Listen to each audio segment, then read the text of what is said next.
Friends, നാളത്തേക്ക് നമ്മൾ നിഫ്റ്റിയിൽ mark ചെയ്യേണ്ട ലെവൽസ് ഞാൻ വേഗം ഒന്ന് പറഞ്ഞുതരാം. ഞാനിപ്പോൾ ഉള്ളത് നിഫ്റ്റിയുടെ 5 മിനിറ്റിൻ്റെ സ്പോട്ട് പ്രൈസിൻ്റെ ചാർട്ടിലാണ്. ഇതൊരു പ്യുവർലി എഡ്യൂക്കേഷൻ പർപ്പസ് ആണ്. അപ്പോൾ നാളത്തേക്ക് ഞാൻ റെസിസ്റ്റൻസ് ആയിട്ട് നിഫ്റ്റിയിൽ മാർക്ക് ചെയ്തിരിക്കുന്നത് 24,470 മുതൽ 24,530 ആ ഒരു ഏരിയനെയാണ്. ഈ ഒരു ഏരിയ ഒരു റെസിസ്റ്റൻസ് സോണായിട്ടും അതുപോലെ തന്നെ ഒരു നോട്ട് ട്രേഡിംഗ് സോണായിട്ട് ഞാൻ കൺസിഡർ ചെയ്യും. അതുപോലെ തന്നെ ഒരു സപ്പോർട്ട് എന്ന് പറയുന്നത് 24,380 ലെവലൊരു സപ്പോർട്ടായിട്ട് ഞാൻ മാർക്ക് ചെയ്തിട്ടുണ്ട്. അതുപോലെ തന്നെ നെക്സ്റ്റ് ഒരു സപ്പോർട്ട് എന്ന് പറഞ്ഞു കഴിഞ്ഞാൽ 24,300 ലെവലും, അതുപോലെ തന്നെ നെക്സ്റ്റ് ഒരു സ്ട്രോങ് ആയിട്ടുള്ള ഒരു സപ്പോർട്ട് എന്ന് പറയുന്നത് 24,246 മുതൽ 24,255 ഏരിയയാണ്. അപ്പോൾ നാളെ ഒരു ഫ്ലാറ്റ് ഓപ്പണിംഗ് നിന്നിട്ട് മാർക്കറ്റ് മുകളിലോട്ട് പോവുകയാണെന്നുണ്ടെങ്കിൽ ഈ ഒരു ഏരിയയിൽ പ്രൈസ് റിജക്ഷൻ കാണുകയാണെന്നുണ്ടെങ്കിൽ നമുക്കൊരു ട്രേഡ് താഴേക്ക് പ്ലാൻ ചെയ്യാം.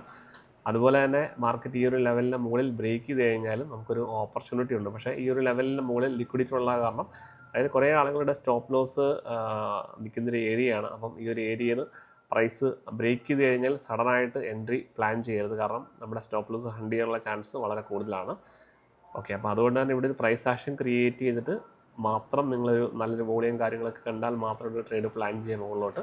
അപ്പം അങ്ങനെയാണെന്നുണ്ടെങ്കിൽ നിഫ്റ്റി നെക്സ്റ്റ് റെസിസ്റ്റൻസ് ആയിട്ടുള്ള 24,580 ഏരിയയിലേക്ക് മാർക്കറ്റ് അപ്രോച്ച് ചെയ്യാനുള്ള ചാൻസ് ഉണ്ട്. അതുപോലെ തന്നെ ഈ ഒരു ലെവൽ എന്ന് പറയുന്നത് വളരെ സ്ട്രോങ് ആയിട്ടുള്ള ഒരു റെസിസ്റ്റൻസ് ഏരിയയാണ്. അതുകൊണ്ട് തന്നെ ഞാൻ കൺസിഡർ ചെയ്യുന്ന ഈ ഒരു ലെവലിനേക്കാളും ഈ ഒരു ബ്രേക്ക് ഔട്ടിനേക്കാളും ഞാൻ കൺസിഡർ ചെയ്യുന്നത് ഈ ഒരു ലെവലിൽ നിന്ന് പ്രൈസ് റിജക്റ്റ് ചെയ്യുന്നത് കണ്ടു കഴിഞ്ഞാൽ താഴേക്കൊരു ട്രേഡ് നമുക്ക് പ്ലാൻ ചെയ്യാം. കാരണം ഇതൊരു വളരെ സ്ട്രോങ് ആയിട്ടുള്ള ഒരു റെസിസ്റ്റൻസ് സോണാണ്. ഓക്കെ, അപ്പോൾ അതുപോലെ തന്നെ ഇതിൻ്റെ മുകളിൽ ഫർദറായിട്ട് ബ്രേക്ക് ചെയ്യുമ്പോഴും സഡൻ എൻട്രി പ്ലാൻ ചെയ്യരുത്. കാരണം നമ്മുടെ സ്റ്റോപ്പ് ലോസ് ഹണ്ട് ചെയ്യാനുള്ള ചാൻസ് വളരെ കൂടുതലാണ്. ഓക്കെ, അതുപോലെ തന്നെ നമുക്ക് മാർക്കറ്റ് താഴേക്ക് വന്നു കഴിഞ്ഞാലും മാർക്കറ്റ് ഈ ഒരു സ്ട്രോങ് ആയിട്ടുള്ള ഒരു സപ്പോർട്ട് ഏരിയയിൽ നിന്ന് മാർക്കറ്റ് ബൗൺസ് ചെയ്യാനുള്ള ചാൻസ് വളരെ കൂടുതലാണ്. അപ്പം ഇവിടെ നമുക്ക് പ്രൈസ് ആക്ഷൻ കാര്യങ്ങളെ നോക്കിയിട്ട് എൻട്രി പ്ലാൻ ചെയ്യാം. പിന്നെ നമ്മുടെ മൈൻഡിൽ വെക്കേണ്ട വേറൊരു ലെവൽ ഞാൻ പറഞ്ഞുതരാം. അതായത് മാർക്കറ്റ് ഈ ഒരു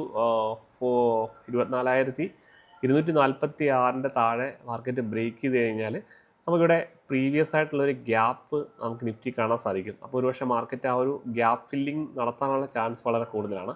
ഒരു ഗ്യാപ്പ് ഫില്ലിംഗ് ഏരിയ എന്ന് പറയുന്നത് 24,170 ഏരിയയാണ്. അപ്പോൾ ആ ഒരു ഗ്യാപ്പ് ഫില്ലിങ്ങിന് ശേഷവും മാർക്കറ്റിലൊരു ബൗൺസ് ചെയ്യാനുള്ള ചാൻസ് വളരെ കൂടുതലാണ്. അപ്പോൾ ഇവിടെ നിന്നൊക്കെ നമുക്കൊരു ബൗൺസ് ചെയ്യുന്നത് കണ്ടു കഴിഞ്ഞാൽ നമുക്കൊരു ലോങ് എൻട്രി പ്ലാൻ ചെയ്യാം. ഓക്കെ, അപ്പം ഈ ലെവൽസൊക്കെ നിങ്ങൾ കൃത്യമായിട്ട് നിങ്ങളുടെ ചാർട്ടിൽ മാർക്ക് ചെയ്ത് വെക്കുക. അപ്പോൾ അതുപോലെ തന്നെ നമ്മുടെ ചാനൽ നിങ്ങൾ ഫോളോ ചെയ്തിട്ടില്ലെങ്കിൽ മസ്റ്റായിട്ടും ഫോളോ ചെയ്യുക. ഈ ലെവൽസും കാര്യങ്ങളൊക്കെ നിങ്ങൾക്ക് വളരെ യൂസ്ഫുൾ ആകും. Okay, thank you.